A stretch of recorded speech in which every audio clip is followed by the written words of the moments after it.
Audio Journeys from Travel Radio International, explorations into destinations around the world. Hello, I'm Patricia Lawrence. The Republic of El Salvador in the Mayan world of Mesoamerica is a country with many volcanoes. On an August evening, 1400 years ago, in western El Salvador, a Mayan village was buried under volcanic ash.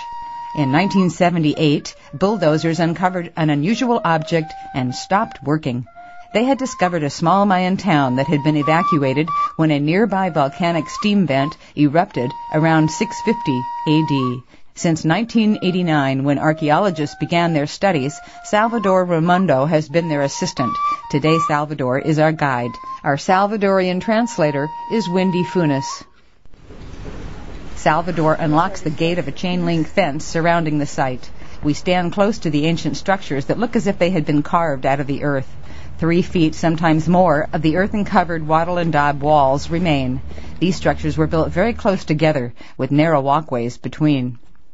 Una cofradía. A place named Cofradía, a place where people got together and shared their food.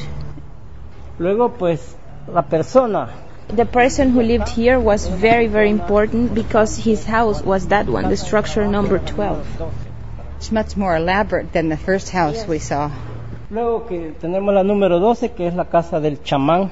That is structure number 12, the house of the shaman, the wizard, or the doctor. Porque la casa no es para descansar, no es para... This house wasn't for resting, for sleeping, was for working.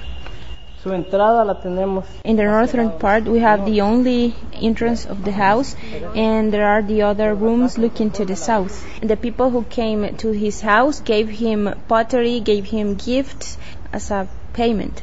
Se han encontrado. They have found here some pottery, bones of a deer, fish.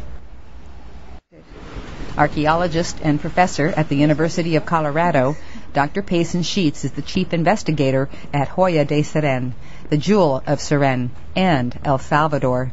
Dr. Sheets and I spoke on the telephone Friday, August 13, 2004.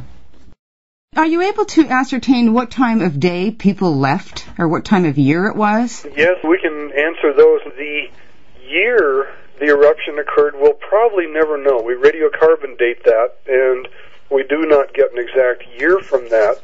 The time of year within the year, the season, is the rainy season. In fact, it was the middle of the rainy season due to the maturation of a bunch of plants in gardens, in fruit on trees, things like that. It was August when the eruption occurred. And then even more fun for me and the other researchers is figuring out when during the day it happened. The eruption occurred after a meal was served, and we know that it was the evening meal for a number of reasons. It was right after the evening meal, but it was also before the dishes were washed. And so that would indicate, around 6 to 7, probably not as late as 8 p.m. on an August evening. And how is it that you were able to ascertain those details?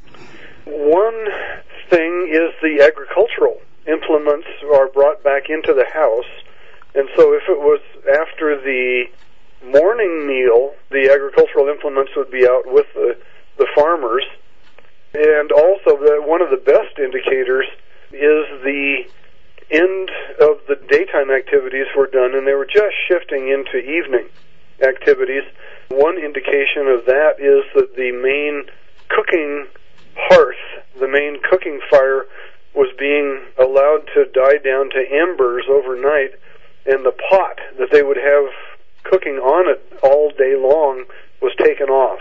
And so that indicates the eruption occurred after the evening meal. You have been listening to another Travel Radio International audio journey. We have been exploring the Mayan world of Mesoamerica. I'm Patricia Lawrence. For all the crew at Travel Radio International, happy and peaceful traveling.